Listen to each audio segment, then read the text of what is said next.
प्रिय दर्शकों नमस्कार। यदि आपके विवाह में लगातार देरी बनी हुई है, कोई न कोई अड़चनें आ रही हैं, बहुत ज़्यादा कोशिश करने के बावजूद भी कहीं पर भी शादी के लिए रिश्ता पक्का नहीं हो रहा है, तो 8 अक्टूबर 2023 को रविवार के दिन पुष्य नक्षत्र आ रहा है।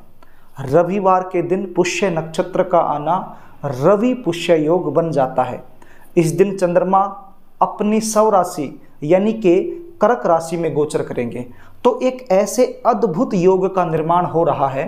यदि इस अद्भुत योग में आप अपनी जल्दी शादी के लिए कोई भी उपाय करते हैं तो बहुत जल्द फलीभूत होगा। प्रिय दर्शकों, जो उपाय आज मैं आपको बताने वाला हूं, ये उपाय जिन बच्चों की शादी में देरी चली हुई है, यदि वो खुद करना चाहें तो खुद भी कर सकते हैं, और यदि वो खुद ना कर पाएं तो माता पिता भी अपने बच्चों के शीघ्र विवाह के लिए ये उपाय कर सकते हैं। चाहे विवाह में किसी भी प्रकार की अड़चन क्यों ना आ रही हो, रिश्ते आते हों, बातें चलती हों, लेकिन सफलता तक ना पहुंच पा रही हों, या फिर रिश्ते आना बंद हो गए हों, या फिर देखने वाले आ रहे हैं, देख करके चले जाते हैं, किसी भी प्रकार का पॉजिटिव रिप्लाई सामने से आपको मिल ना पा रहा हो, या फिर आपके बच्चे शादी के लिए तैयार ना हो रहे हों, विवाह को लेकर के किसी भी प्रकार की समस्या आपके जीवन में चली हुई है, तो ये उपाय आपने जरूर करना है।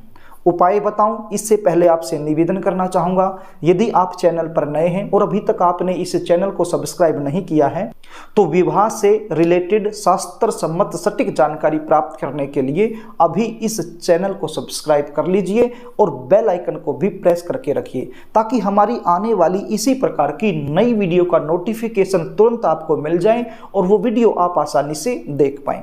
तो प्रिय दर्शकों, ये उपाय आपने कैसे करना है इसको ध्यान से सुन लीजिए। ये उपाय करने के लिए आपके पास क्या सामग्री होनी चाहिए इसको भी आप ध्यान से सुन लीजिए। आप वीडियो को अंत तक जरूर देखिए, तब जाकर के आपको ये उपाय समझ में आएगा और तब जाकर के आपको इस उपाय का 100% जो लाभ है वो मिल पाएगा।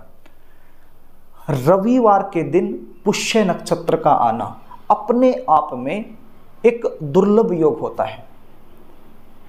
इस दुर्लभ योग में आपको क्या करना है इसको ध्यान से सुनिए। आपने रविवार के दिन यानी कि 8 अक्टूबर 2023 को सुबह जल्दी उठना है, स्नान आदि से निवृत्त होकर के साफ सुथरे धुले हुए वस्त्र आपने पहन लेने हैं। आपने एक तांबे का लोटा लेना है।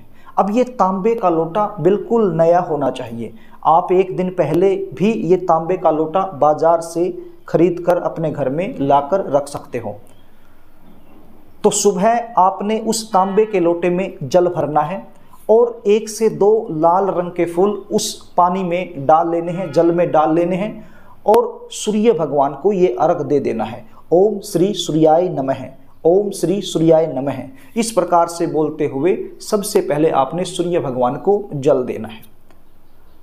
यदि आप माता पिता हैं, ये वीडियो देख रहे हैं, अपने बच्चों के लिए ये उपाय करना चाहते हैं, तो भी आपने इसी प्रकार से करना है। और यदि आप बच्चे खुद हैं, अपनी शादी के लिए ये उपाय करना चाहते हैं, तो भी आपने ये उपाय इसी प्रकार से करना है। जल सूर्य को देने के बाद आपने इस लोटे के अंदर गेहूं भरने हैं। क्या भरने हैं? गेहूं भर लेने हैं। एक हल्दी की गांठ आपने लेनी है और हल्दी की गांठ के ऊपर आपने शुभ विवाह लिखना है। अब ये किसकी सहायता से आप लिखोगे?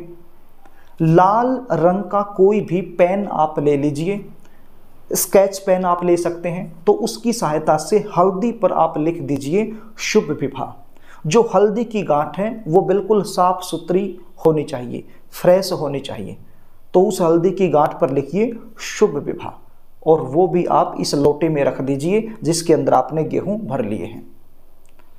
एक चंदन की लकड़ी आपके पास होनी चाहिए। लाल रंग का चंदन होता है, उसकी लकड़ी आती है इतनी सी, वो आपको बाजार से मिल जाएगी, पंसारी की दुकान से, तो वो भी आप ले आइए। वो भी लकड़ी आप इसी के अंदर रख दीजिए, लोटे के अंदर, गेहूं के अंदर, और 11 रुपए आप इस लोटे में रख दीजिए।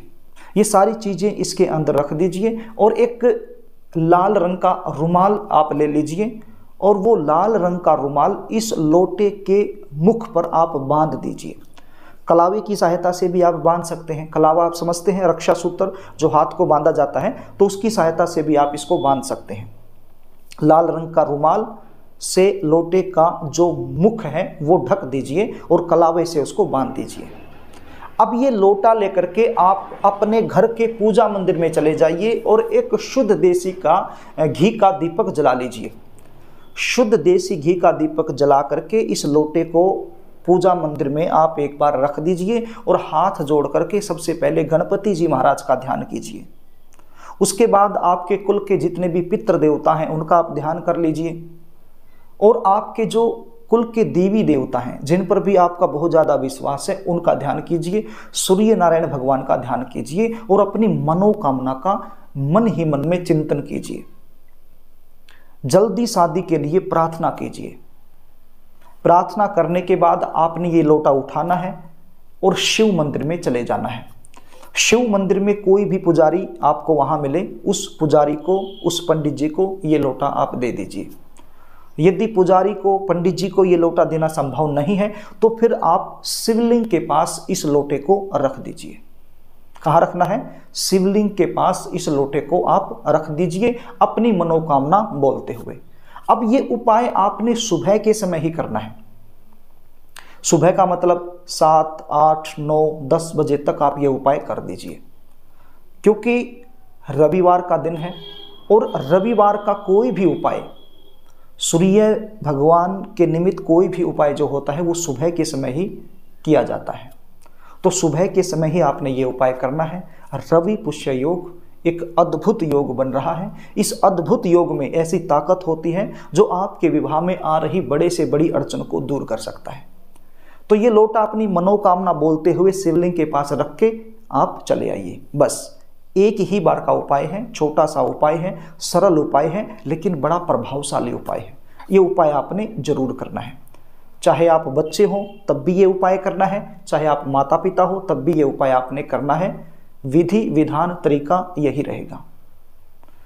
प्रिय दर्शकों, यदि आप अपनी जन्म कुंडली का विश्लेषण मुझसे करवाना चाहते हैं, शादी में लगातार देरी बनी हुई है, उसका मुख्य कारण क्या है वो मुझसे जानना चाहते हैं, शादी कब होगी, कहाँ होगी, कौन सी दिशा में होगी, कैसे परिवार में होगी, शादी के बाद का जीवन कैसा रहेगा, यदि इन सब के बारे में आप मुझसे जानकारी लेना चाहते हैं तो स्क्रीन पर दिखाए गए व्हाट्सएप नंबर पर आप अपनी समस्या टाइप करके मेरे पास भेज सकते हैं, अपनी जन्म डिटेल टाइप करके मेरे पास भेज सकते हैं और अपनी जन्म कुंडली का सटीक विश्लेषण मुझसे करवा सकते हैं।